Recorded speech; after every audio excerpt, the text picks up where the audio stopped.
Bonsoir mes amis, ce soir je vous propose une vidéo consacrée à Karl Marx et plus précisément à sa manière de penser l'histoire, à travers ce qu'il appelle les modes de production. Cette vidéo n'est pas un cours d'économie ni une explication technique des lois du marché, c'est une exploration philosophique et historique de la pensée de Marx. Vidéo qui prolonge les deux séries déjà réalisées sur cette chaîne consacrées à la pensée de Hegel. Chez Hegel, on a vu que l'histoire n'est pas un simple enchaînement d'événements, mais le déploiement progressif d'un concept, à travers le monde et à travers la conscience. Le concept de liberté. Un concept de liberté qui, au fil du temps, se réalise, se comprend lui-même et finit par prendre conscience de lui-même par le biais de la conscience. C'est ce qu'on avait vu dans nos deux séries sur la pensée de Hegel, en étudiant deux de ses œuvres, la phénoménologie de l'esprit et la raison dans l'histoire. Marx s'inscrit dans cette continuité. Il hérite de la logique dialectique de Hegel, mais il l'applique à l'analyse des modes de production. Autrement dit, la manière dont une société produit, échange, organise le travail et répartit les ressources. Cette démarche va aboutir au matérialisme historique.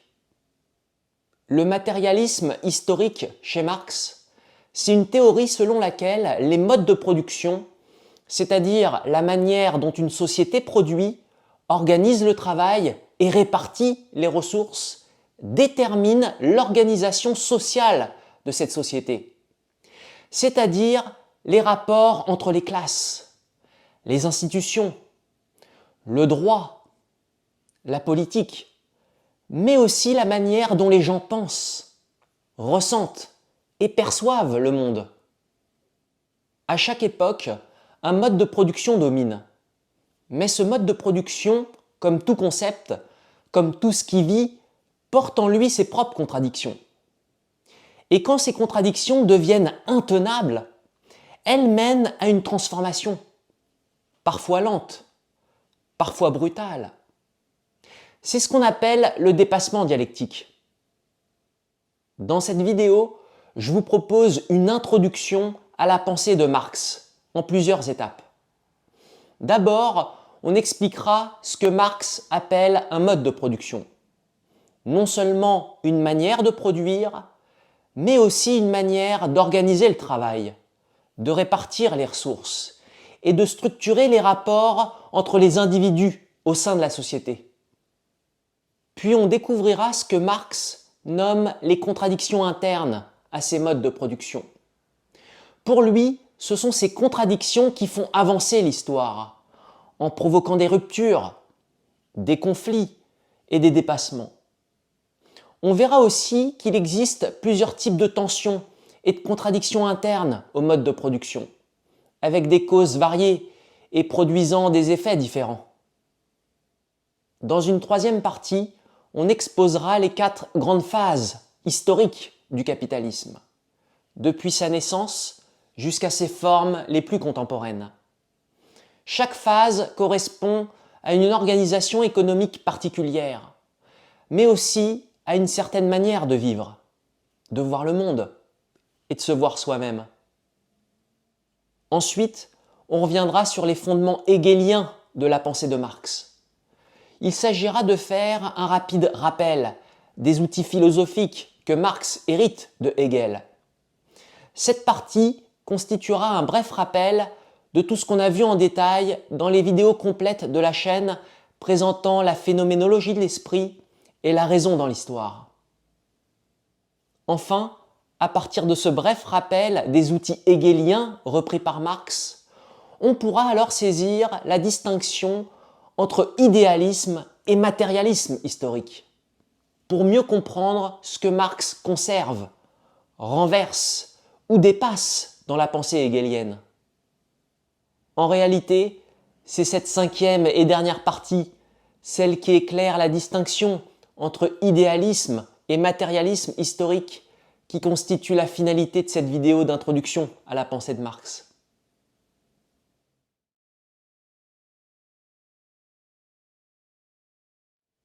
Chez Hegel, l'histoire suit une certaine logique. Elle n'est pas qu'un simple enchaînement d'événements, elle est surtout le déploiement progressif d'un concept, celui de liberté. Marx hérite de la dialectique de Hegel, mais il la renverse en partant non plus de l'idée, mais des modes de production qu'il identifie comme le moteur du mouvement historique. Un mode de production chez Marx, c'est la manière dont une société organise matériellement son existence. C'est la façon dont elle produit ses biens, les distribue, les échange. Mais c'est aussi l'ensemble des rapports sociaux que les êtres humains entretiennent entre eux à travers le travail. Rapports sociaux qui structurent les classes sociales, les formes de pouvoir, les inégalités. Les modes de production forment la base matérielle de toute société. Et donc, ils influencent ensuite la manière dont on pense le droit, la morale, la politique, et même la façon dont chacun se représente soi-même et les autres. Plus précisément, un mode de production repose sur deux éléments fondamentaux. Les forces productives, c'est-à-dire les moyens concrets de produire, les outils, les techniques, le savoir-faire, mais aussi la force de travail humaine. Et les rapports de production, c'est-à-dire les relations sociales que les individus entretiennent entre eux dans ce processus. Qui possède quoi? Qui travaille pour qui? Comment la richesse est captée et répartie? Qui décide? Qui obéit et à qui? Chez Marx, la société repose sur une structure profonde, qu'il appelle l'infrastructure. L'infrastructure, c'est la base matérielle de toute société. Elle est composée de ce qu'il nomme les modes de production. Et c'est cette infrastructure qui détermine ce que Marx appelle les conditions matérielles d'existence. Les conditions matérielles d'existence, ce sont les réalités concrètes du quotidien. Ce qu'on mange, où on vit, comment on travaille, comment on se soigne, comment on se déplace. Autrement dit, c'est le quotidien réel, façonné par l'infrastructure dominante, et donc par le mode de production dominant. Mais Marx va plus loin. Il affirme que toute cette base matérielle que constituent les modes de production et l'infrastructure influence aussi ce qu'il appelle la superstructure. La superstructure, c'est l'ensemble des formes politiques, juridiques, morales, culturelles, religieuses. C'est tout ce qui relève des idées, des institutions d'une société. Et selon Marx, ce ne sont pas les idées qui forment la base du monde social, mais la vie matérielle qui conditionne les idées. Nous avons déjà abordé sur cette chaîne les concepts d'infrastructure et de superstructure dans les vidéos numéro 29 et 30. Je vous invite à les visionner si vous souhaitez approfondir ces concepts. Chez Marx, les modes de production constituent donc le cœur de l'organisation sociale et de la base matérielle d'une société. Notons que les forces productives et les rapports de production évoluent ensemble. Ils coexistent, mais pas toujours au même rythme. Et justement, c'est souvent dans ce décalage, dans les contradictions qui peuvent surgir entre d'un côté les forces productives qui se transforment, par exemple avec l'avancée de la technologie, et de l'autre, les rapports de production, autrement dit des rapports sociaux qui, eux, cherchent à se maintenir, que naissent les grands bouleversements historiques.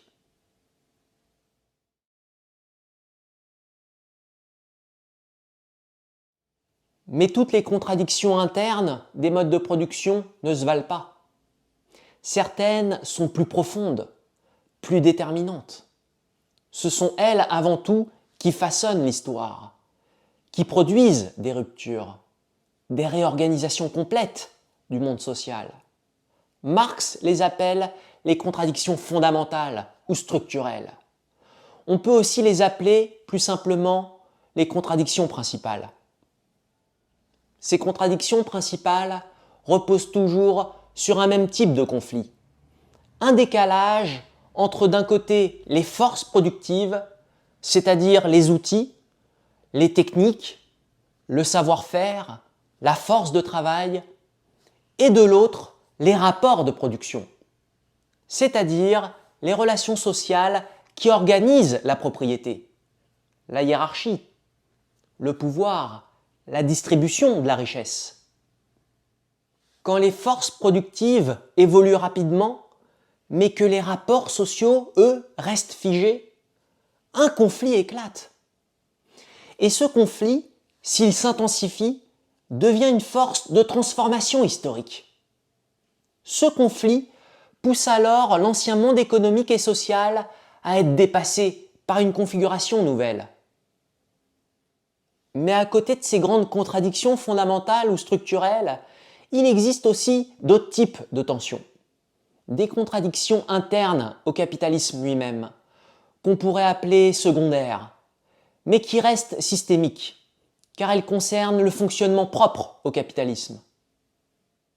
Ce sont des conflits internes à la logique du capital, des contradictions économiques, sociales, parfois psychiques, qui ne font pas forcément basculer l'histoire, mais qui produisent des crises, des souffrances, des blocages. Et parfois, à force de s'accumuler, ces contradictions secondaires préparent le terrain des contradictions principales. Retenons donc que les contradictions internes au mode de production ne relèvent pas toujours du conflit entre forces productives et rapports de production. Parfois, elles sont internes aux forces productives et aux rapports de production eux-mêmes. Elles sont parfois internes aux lois du marché. Elles peuvent aussi concerner des aspects subjectifs, psychologiques, affectifs, des vécus eux aussi modelés en partie par la logique du capital.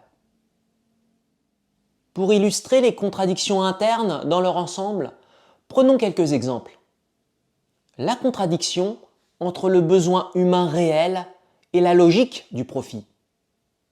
Celle entre l'écart croissant entre la promesse d'émancipation et la reproduction persistante des inégalités.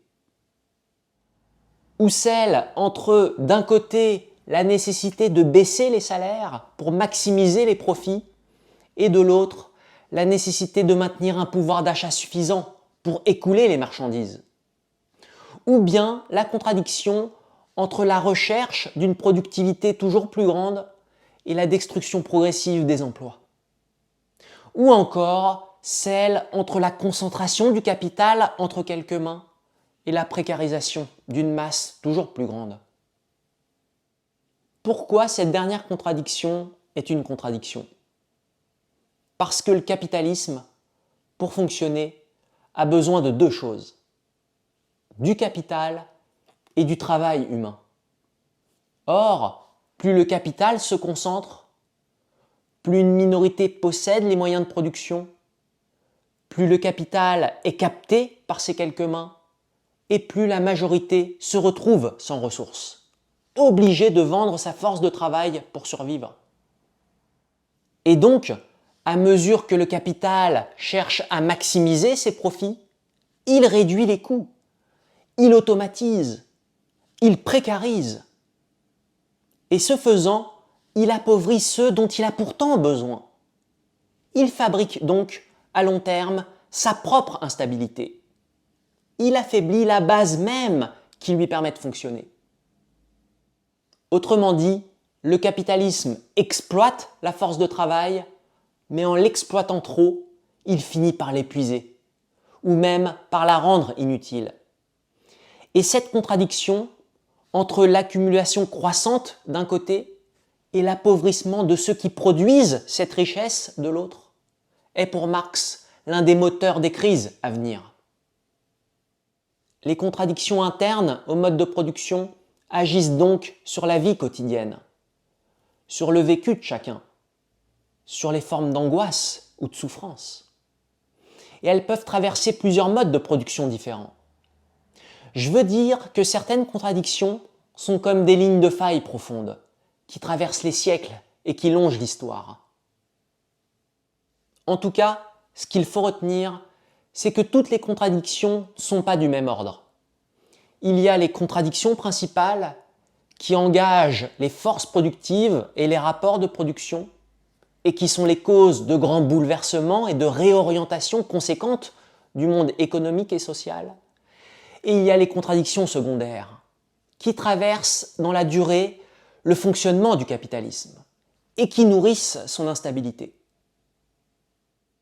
Un mode de production n'est donc pas une simple technique ni une manière neutre de produire, c'est une forme historique vivante, structurée par des conflits internes, notamment la tension entre les forces productives et les rapports de production.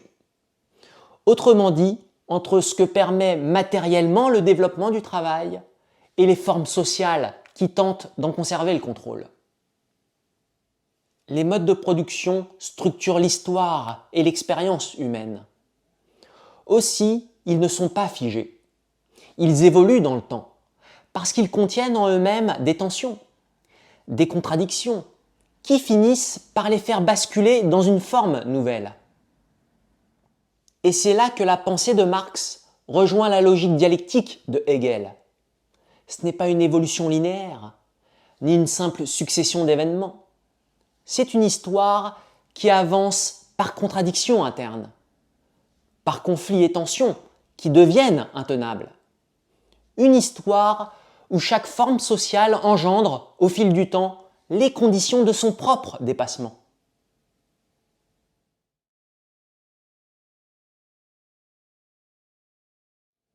Il y a 4 grandes phases historiques du capitalisme, 4 formes successives de son déploiement, qui ont chacun produit des organisations particulières, du travail, des échanges, des rapports sociaux, et par conséquent des manières différentes de vivre le monde, de vivre avec les autres et de vivre avec soi-même.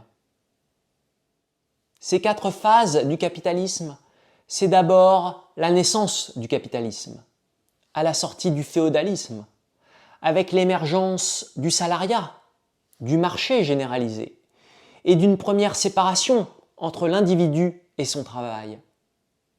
Ensuite, le capitalisme industriel, marqué par l'usine, par la grande production, par la division du travail et l'exploitation massive de la force humaine. Puis le capitalisme avancé et mondialisé, avec la consommation de masse, la marchandisation de la vie quotidienne et la diffusion planétaire de ces modèles. Et enfin, le capitalisme numérique et automatisé, dans lequel on vit aujourd'hui. Un capitalisme qui virtualise le travail, qui fragilise les identités, qui accélère le temps et qui produit de nouveaux malaises, souvent plus diffus, mais tout aussi profonds. Pour cette dernière phase que constitue le capitalisme numérique et automatisé, par virtualiser, je veux dire que le travail tend à se détacher de toute réalité matérielle immédiate. Il devient de plus en plus numérique, dématérialisé, souvent invisible. On travaille sur des écrans, à distance, à travers des plateformes, dans des flux de données. Et donc, le rapport direct à la matière, le rapport direct au lieu de travail, et plus particulièrement à l'usine, au collectif, s'efface peu à peu.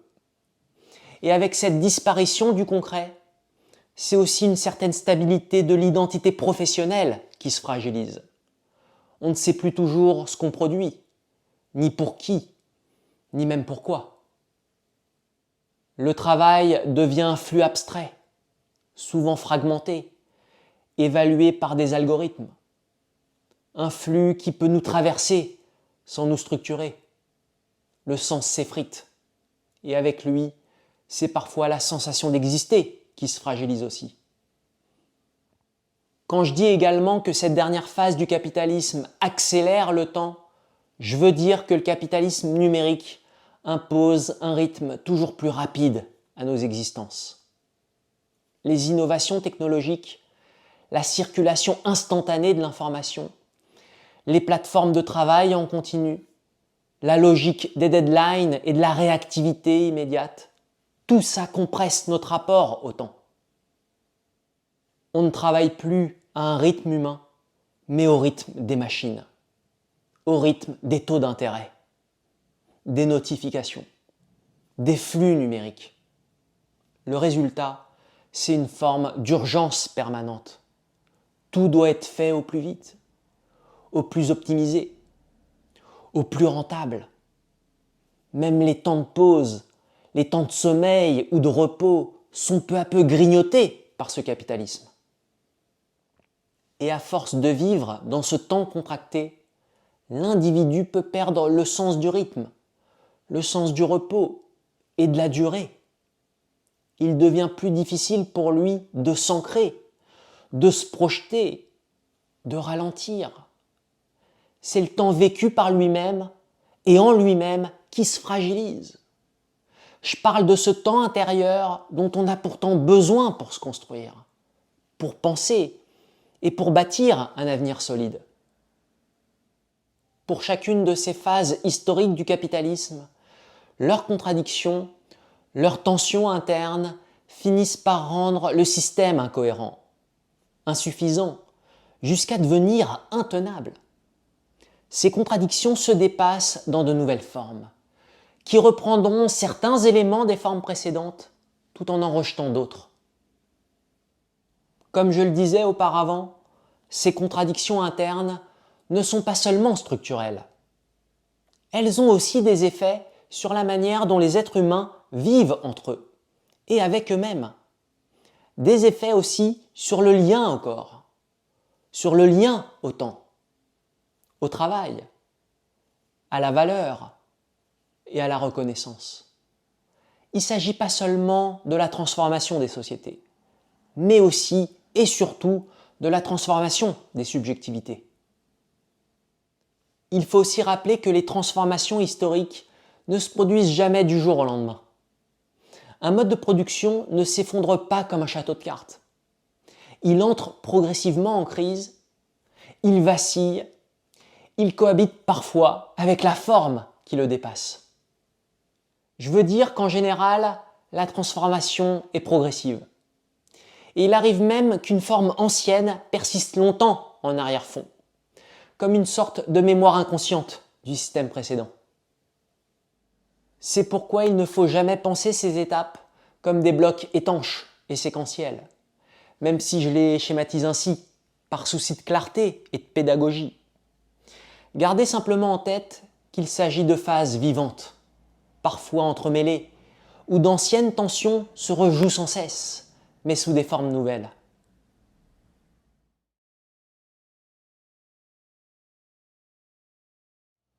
Pour bien comprendre le travail de Marx et la manière dont il pense l'évolution des modes de production, il me semble important de revenir un instant à la pensée de Hegel, et plus précisément à sa manière de concevoir le déploiement d'un concept.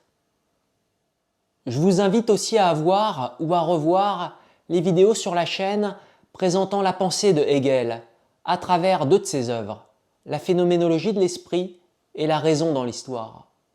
Dans ces vidéos, j'explique plus longuement les fondements hegeliens, indispensables pour comprendre le travail de Marx. Chez Hegel, tout concept est un mouvement. Il ne s'agit pas d'une simple définition, ni d'une idée ou d'un système qui serait figé et immobile.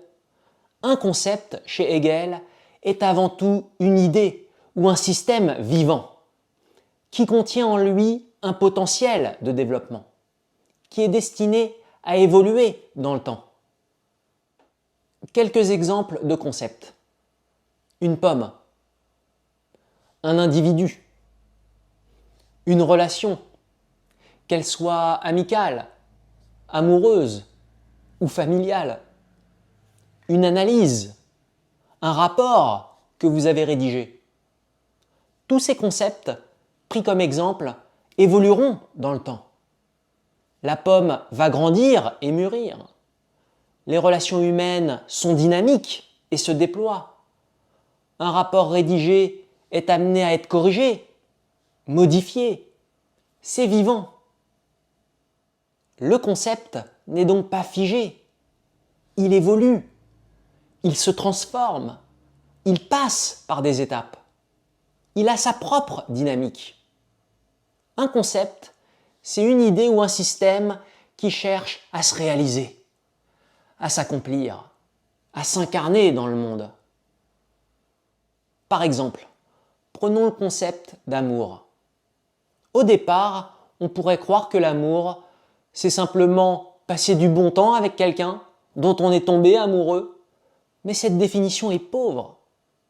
Car en réalité, l'amour entre deux individus évolue. Le couple traverse des tensions, des incompréhensions, des moments de distance et aussi de réconciliation. Petit à petit, on découvre que l'amour implique la compréhension, la capacité à accueillir l'autre tel qu'il est, même si ce n'est pas toujours facile. L'idée d'amour, qui paraissait simple au départ, se transforme donc à travers l'expérience. Elle passe par des épreuves et surtout, elle se corrige, elle évolue. Et c'est ça que Hegel entend par concept. C'est une idée ou un système vivant qui se développe dans le réel, à travers les conflits que le concept renferme au préalable. Le concept se réalise à travers les ajustements, à travers les prises de conscience. Dans tout concept chez Hegel, la conscience est en germe. Elle est incluse dans le concept dès le départ, même si elle ne le sait pas encore qu'elle y est incluse. Quand je dis que la conscience est en germe dans tout concept, je veux dire par là que tout concept est destiné à être compris, qu'il est toujours, d'une manière ou d'une autre, assimilable par la pensée. Chez Hegel, le développement de tout concept ne se fait jamais en ligne droite, sans accroc.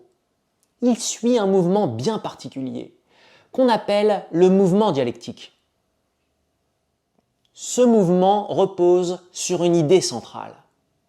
Tout ce qui existe, tout concept, contient en lui-même des contradictions qui vont lui permettre de se développer.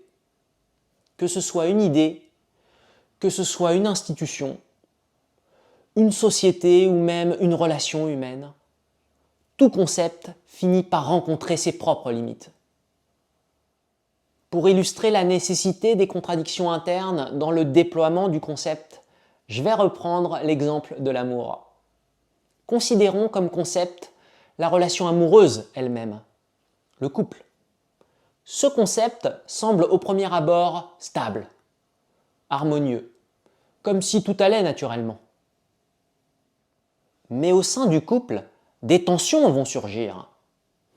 Un comportement spontané de l'un, qu'on pourrait appeler la thèse, peut entrer en conflit avec une attente de l'autre, l'antithèse. Mais ces deux éléments qui entrent en conflit ne sont pas extérieurs à la relation. Ils en font pleinement partie. Ces deux éléments font partie du système couple lui-même. Leur opposition ne fait que révéler les limites internes de la relation dans son état actuel.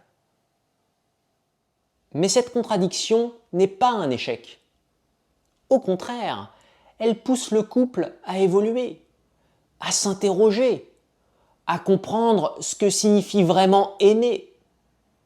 Si cette tension est surmontée, non pas en niant l'un des deux pôles, mais en intégrant ce qu'il y avait de juste dans chacun d'eux, alors on atteint un nouvel équilibre, la synthèse.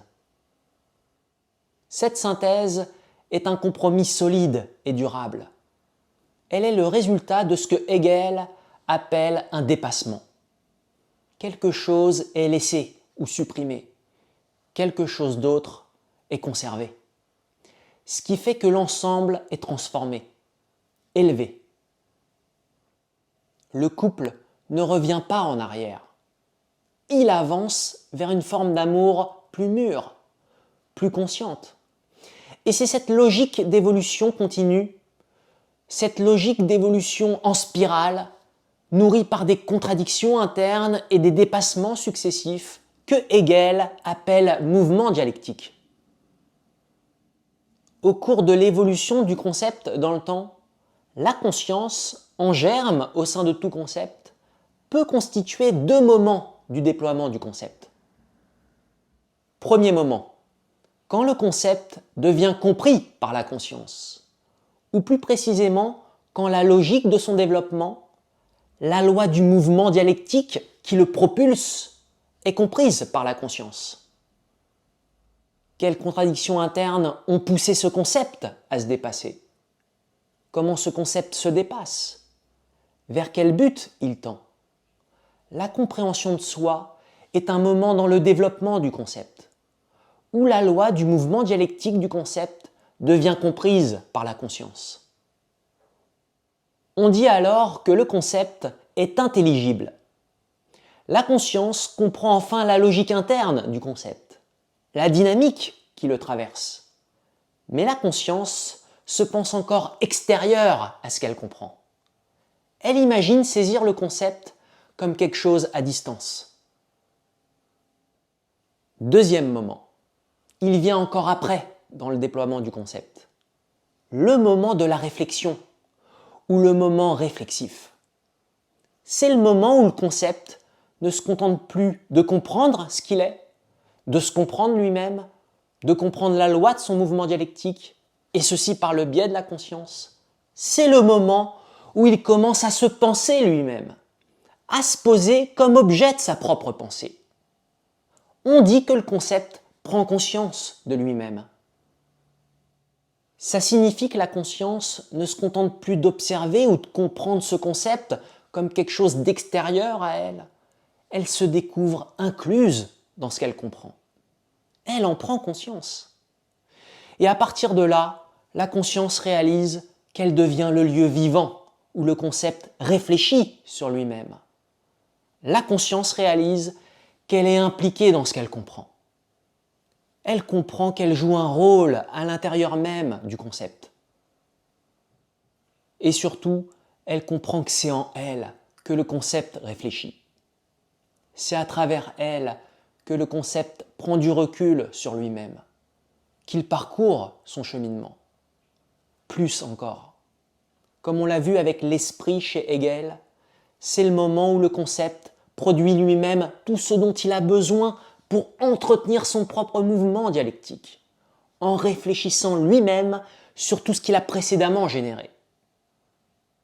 Le concept devient alors autonome, capable de s'auto-générer, d'entretenir par lui-même sa propre dynamique, et ceci par le biais de la conscience humaine. La conscience de soi est un moment dans le développement du concept qui lui permet de se regarder, de prendre du recul sur lui-même, de revivre tout son parcours, dans le but de tendre encore plus vers sa finalité. Et quand le concept prend conscience de lui-même, on dit qu'il devient réflexif, en plus d'être intelligible. C'est ce moment réflexif qui est pour Hegel le plus haut degré de déploiement du concept. Quand un concept parvient par lui-même à se tourner vers lui-même pour se comprendre. Quand il réalise que sa réalisation passe par sa propre compréhension et par sa propre conscience de lui-même, qu'il est lui-même ce savoir-là. Mieux encore, qu'il le produit lui-même ce savoir-là. À ce moment-là, le concept et la conscience ne se voient plus comme séparés. Le concept se pense en elle. Et elle se sait comme lieu de ce savoir. À ce stade, ils ne font plus qu'un. Le concept se pense dans la conscience et la conscience se reconnaît comme l'espace même de ce savoir et de la production de ce savoir.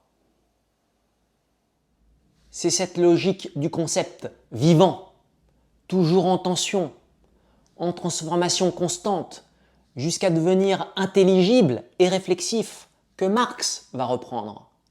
Mais il va la matérialiser. Il ne l'applique plus aux idées, mais aux modes de production eux-mêmes.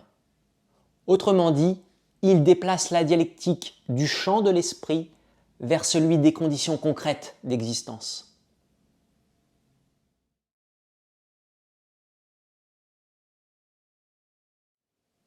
La dialectique hegelienne peut paraître détachée de l'expérience, mais en observant bien ce qui nous entoure, et aussi en nous observant bien nous-mêmes, elle est en réalité enracinée dans ce que nous vivons. Elle s'applique à des notions fondamentales comme la liberté, comme le droit, l'État, ou même l'amour, comme on l'a vu. Ce qui importe aussi, c'est la logique du déploiement. Le concept se développe à travers ses propres contradictions internes. Chez Hegel, la dialectique s'applique au développement du concept d'esprit. Ce développement de l'esprit n'est pas purement abstrait. L'esprit se réalise dans l'histoire, dans les institutions, dans la culture. Le monde réel est donc le lieu où l'esprit se manifeste. Mais dans cette vision hegelienne, ce sont les idées qui déterminent le réel. C'est précisément ce que Marx va renverser.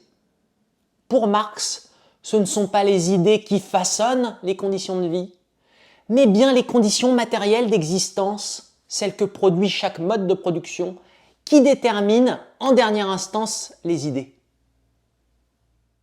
Marx va donc reprendre la logique dialectique de Hegel, non plus pour l'appliquer à des concepts philosophiques, dits spirituels au sens hegelien, mais aux modes de production eux-mêmes, qui constituent le cœur de la base matérielle de la société.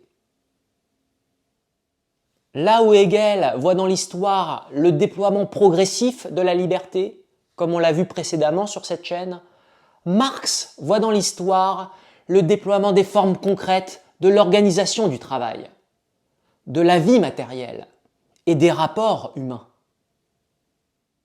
Malgré cette divergence de fond, Marx conserve l'essentiel de la méthode dialectique hegelienne. Plusieurs formes de modes de production vont se succéder au cours de l'histoire. Et chacune de ces formes peut être analysée à partir de cette logique dialectique. À un cycle donné, une forme de mode de production apparaît avec une certaine cohérence interne. Puis au fil du temps, elle entre en crise à cause de ses propres contradictions. Et enfin, cette forme ancienne est dépassée par une nouvelle forme, qui résout les tensions précédentes, mais qui en créera d'autres. Renforçons notre compréhension. On a vu sur cette chaîne que, chez Hegel, l'esprit est au centre de tout. L'histoire, les institutions, la culture, tout ça n'est au fond que l'expression progressive de la liberté qui se réalise au fil du temps, selon une logique dialectique. On parle d'idéalisme chez Hegel, non pas au sens d'une abstraction, mais parce que ce ne sont pas les modes de production, ni les conditions matérielles d'existence qui sont premiers, mais l'idée, le concept d'esprit avec un grand E, qui se manifeste dans le monde et qui tend vers la liberté universelle. C'est lui le moteur de l'histoire chez Hegel. Pour Hegel, l'esprit, et en l'occurrence la raison, structure le réel. Chez Hegel, l'histoire et la totalité du réel dans leur mouvement ne sont pas absurdes ou chaotiques. Elles sont au contraire rationnelles. Le monde devient intelligible parce qu'il est en son fond rationnel. Et cette rationalité ne vient pas de l'extérieur. Je veux dire que ce n'est pas une idée plaquée sur le réel, c'est le réel lui-même qui se développe selon une logique, qui porte en lui la loi de son propre mouvement dialectique. C'est ce qu'on a vu sur cette chaîne en travaillant l'œuvre de Hegel, La raison dans l'histoire. Marx renverse ce point de départ. Pour lui, ce n'est pas d'abord l'idée ou l'esprit qui structure le monde, ce sont les conditions matérielles d'existence, et plus précisément les modes de production, qui forment la base matérielle réelle de la société. Et c'est à partir de cette base matérielle que vont ensuite se constituer les idées, la politique, la culture, etc. Ce qu'on appelle chez Marx la superstructure.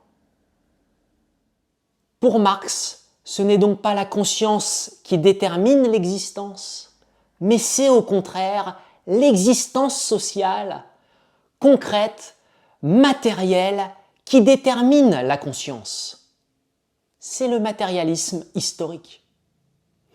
Ça signifie que, pour Marx, les idées, la politique, la culture, toute cette superstructure ne tombent pas du ciel.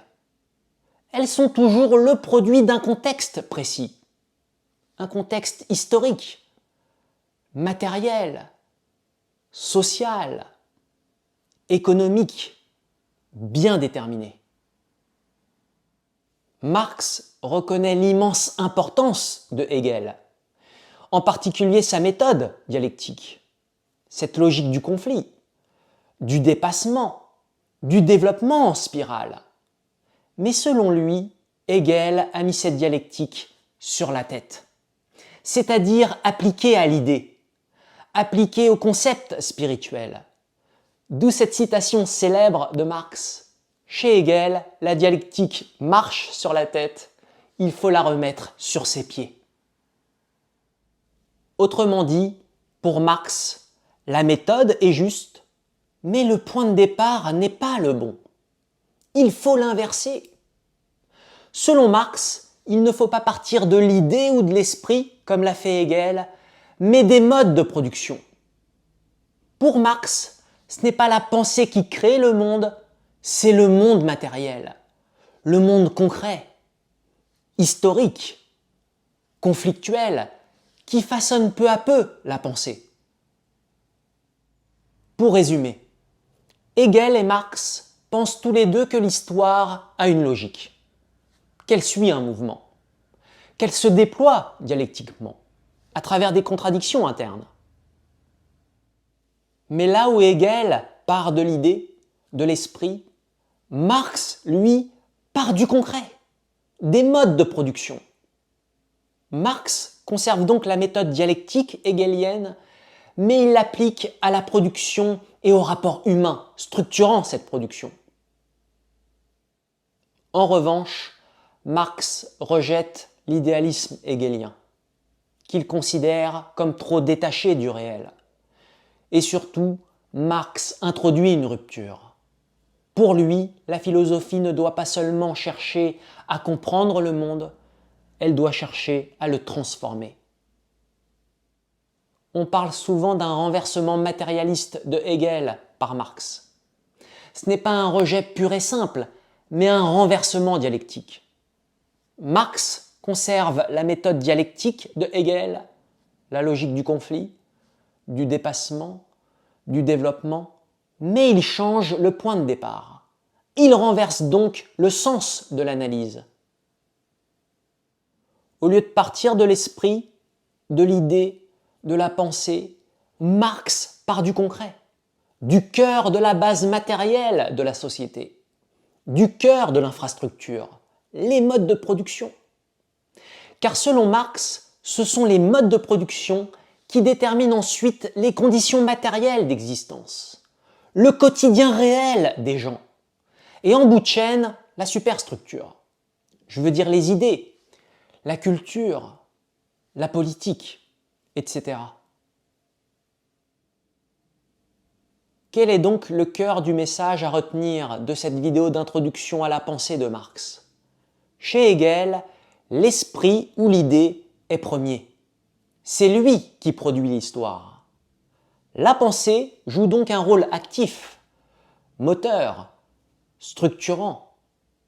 L'histoire est perçue comme un déploiement progressif de la liberté. Et les institutions incarnent ce mouvement de l'esprit vers sa réalisation. Chez Marx, tout ça est renversé. Ce qui est premier, c'est la base matérielle, les conditions concrètes de l'existence, façonnées par les modes de production. La pensée n'est plus première, elle devient réactive. Elle dépend du contexte social, économique et historique dans lequel elle émerge. Chez Marx, l'histoire n'est plus la réalisation de la liberté, mais une lutte matérielle entre classes sociales. Et les institutions, loin d'exprimer un esprit universel, reflètent avant tout les intérêts de la classe dominante. Marx conserve la méthode dialectique de Hegel, mais il en inverse le point de départ. Marx retire cette logique dialectique du plan des idées pour l'appliquer au concret. Mais de mon point de vue, quand j'ai lu Hegel, j'ai eu le sentiment que ce que Marx développera plus tard, sous le nom de matérialisme historique, ne vient pas de nulle part. Il me semble que le matérialisme historique prend racine, au moins en partie, au sein du mouvement dialectique de l'esprit chez Hegel. Ce que je veux dire par là, c'est que l'esprit chez Hegel agit. Il produit le monde. Il engendre des institutions, des systèmes politiques, des structures sociales. Mais ce qui est tout aussi fondamental, et c'est ce qu'on a vu sur cette chaîne, c'est que l'esprit devient capable de réfléchir sur ce qu'il a lui-même produit. L'esprit réfléchit sur ses propres créations, sur ses propres formes, pour en comprendre la logique, les limites, et pour préparer ainsi la suite de son propre déploiement. C'est ce qu'on appelle le moment réflexif de l'esprit. L'esprit se pense dans ses propres œuvres. Il prend conscience de ce qu'il a engendré. Il y réfléchit lui-même. Et c'est cette prise de conscience et cette réflexion qui alimente le cycle suivant de ce mouvement dialectique. À ce stade, l'esprit devient conscient de lui-même. Il devient capable de produire, à partir de ce retour à soi, ce dont il a besoin pour entretenir lui-même son propre mouvement dialectique. Et donc, dans ma lecture, ce que Hegel propose, c'est une pensée où l'idée produit le réel, mais où le réel, une fois produit, devient aussi un moment indispensable dans le devenir de l'idée et de l'esprit. Autrement dit, l'esprit chez Hegel ne fait pas que créer les conditions du monde, il revient aussi sur ces conditions qu'il a lui-même créées. Il les pense, il réfléchit sur elles, et c'est ce retour à soi qui permet à l'esprit de se dépasser. Alors bien sûr, Hegel ne parle pas de mode de production, mais il me semble que la direction de l'analyse de Marx, de penser le réel, non pas comme un simple résultat, mais comme un moteur de transformation, il me semble que cette direction d'analyse est déjà là, chez Hegel, dans le moment réflexif du mouvement de l'esprit. Et c'est précisément ce moment réflexif que Marx va isoler, approfondir, disséquer dans son analyse. Là où Hegel conserve ce mouvement réflexif au service d'un déploiement plus large, celui de la liberté, Marx, lui, place ce moment au centre de son analyse. Marx part de ce qui a été produit, des conditions matérielles d'existence, et plus précisément des modes de production, pour comprendre la dynamique de l'histoire.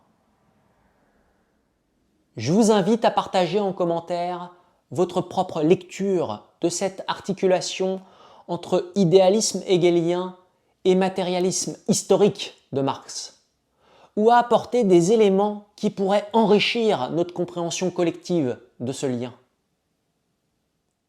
Je vous remercie de m'avoir suivi jusqu'au bout de cette introduction à la pensée de Marx. Et je vous dis à très bientôt sur la chaîne, dans une prochaine vidéo.